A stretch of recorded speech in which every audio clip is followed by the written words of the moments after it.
کودکالی که جوشیدن صبرینه؟ صبرینه اینجا بیا کو ترس که اینجا بده ایچی احوالایتی ده یه بیتی روز شیده خونه نداری خونه بدروی ها؟ بده تست خونه کد بخواه تست که بیتی روز شیده نگاه کن شما همسایه دختراتون نمیگیرن هم دختری مدر برنه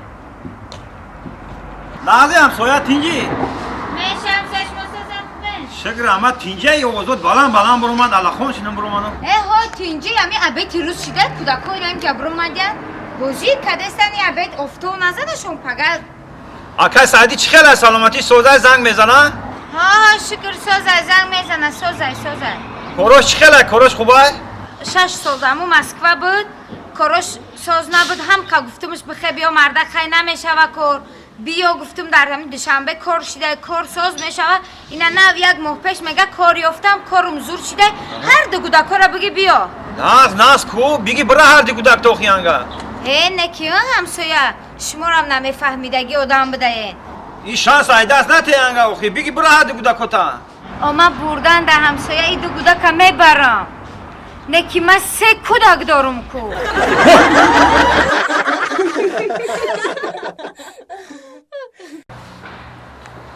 نکی همین جوری مده گاب نسایده این همین گودکش خدادا دادم بود این وقتی میانده رو 5 خطی تمام کرد اویانده اومد این مثال جای کار گرفت صاحب وظیفه شد این خانه در بی این دیترژه رو بی این همون دیترژه 2 تا ساختی او یکتش مده بودی چه بکنه بگو این درخت های بانان رو بی این انگور رو بی در جاش خودش میز میشه ای بازار نخری خیلی همینجا میگیری خوردن میگیری این خورما رو بی این گل رو بی این کفتر رو بی کفتر رو بی سبس بریخش رو این گام نیست یانگه او یانگه بخواه یا درس خون بیار یا چای بیار یا تق بیار که یا سیسکه بیار که یا کندر بیار اصل بیار و ساعت هم 11 شی اینا تاونو بخیری که با 12 میشم عبید میشم اما ما هر جور میرم داخل و چه تشیدم خانی جورم مهمانی اومدم و خواهی مهمانی نگو کرم در کار روخی خرازانی ما یا تایی چکانه یا تایی میگم مهمون دا ای جوبای ما دا چی زفت را تایو کاری زنن؟ ای سهر چی تایو جوبای تایو چی تایور کنم سهری رسکتی؟ چی تایور کنم؟ در جانم زد پیش خروزو میخیزه بدارمون میکنه پیش خروز او نگفته ای میخیزه ینگه ای تاری بیار ینگه او تاری بیار میگوی در ریستران ای خیلی چی نمیکنن زنن مهمون ها ای جورم مهمون یه روزه 2 روزه یه هفته یه ماهشی داری نمیجای ای تخیطه با دست بگیزنن میرم خیلی خیلی بد نکرکتم میرم یه جوره مرا دیدن نمیتونی توخی میرم گفتم میرم آخی نه مردک میرود و میرود کار بود نمیشوه یا اینم امروز من ای همی خونم میبرم میرم یا جورای تو میبرویم میرود خطا با دست بگیه من با دست گرفتم یه مخشید من با دست گرفتم برای مسئله دیگه حل کن آکا اینم با فایل دارم اینا اومدم چخیر ساری جون؟ رحمت سلامتی چخیر؟ رحمت نه خوب کنه خستی؟ رحمت تو شیرینیکایی که بروی سطح چوی گن قدیم بودیم با شام خوردی؟ همش خوردم کامل جون همش خوردم میگم این یانگم درس خونه بپرتو یکی همش میشه ساری جون حوزی فرموندگیم همش تشکیل میکنیم مثل باشه رحمت ساری جون؟ یه چی میگم بپرسم تا؟ میگم اومدن تا میام باشیدن؟ چه اما؟ میگولی بیست؟ 20 نه 29 روسی همین دروگوی نموندیده همین بودو که دروگو بودی همین تو همین حاضر دروگوی مون همین 29 روز شده 30 روز شده میگم باین همین 29 روز ده تو با زن بوده که تا یاد نکردی این رحمت کامل جون هر چی در یادم رسوندی های میره ها کامل جون میرم زن گودکامو میگیرم میو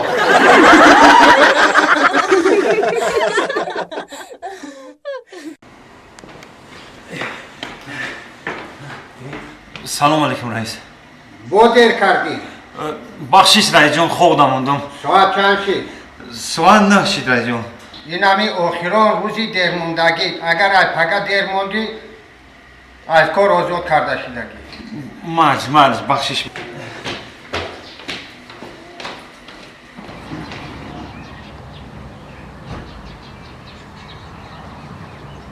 سلام علیکم وقتی کنی. سلام علیکم. سازی سادی جون تین. دعوا شما نالده. بشه رحمان. چوکا دیدن رو که دیگه وره زیخ متوی. رئیس هایجان نکه نپرسه جورا. همین روز رئیس قریبای کارخونه سرم کرده بود.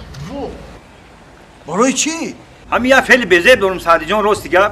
همین سارو خودم میمونم. دیر میخزم ای خوب.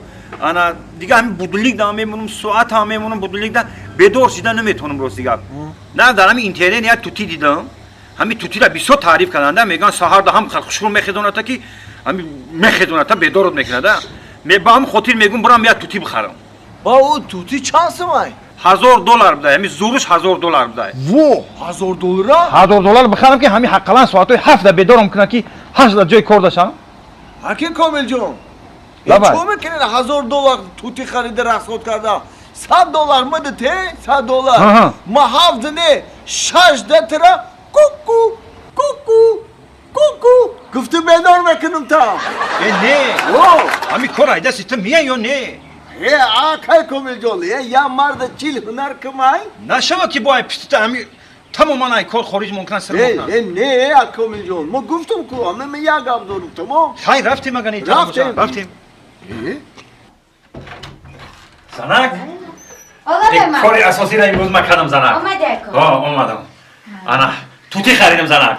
وو. $100 دا توتی خریدم. ای کازو. انا نصیب باشه زنک. دیگه کار دیر نمیکنه. انا که دیگه توتی ساعتی 7 بدور میکنه 8 جای کار میشین. ای مردک قیمت یک تایی. نصیب باشه دیگه رئیس گاب نمیشنم ما اینجا سپاس. مردک سوز.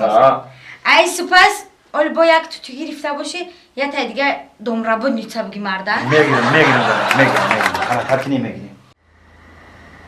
رئیس جان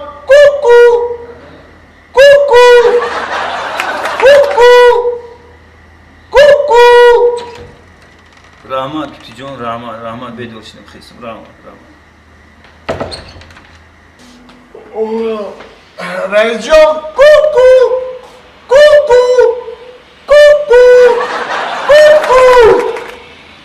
رحمت توتی جان بدور شدم رحمت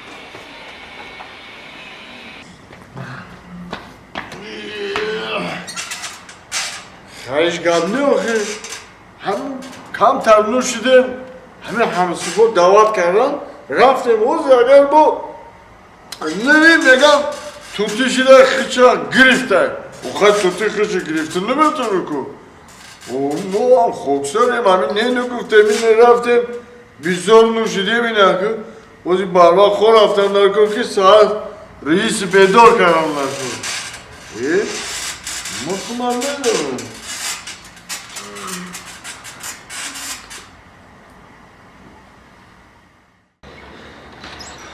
توتی؟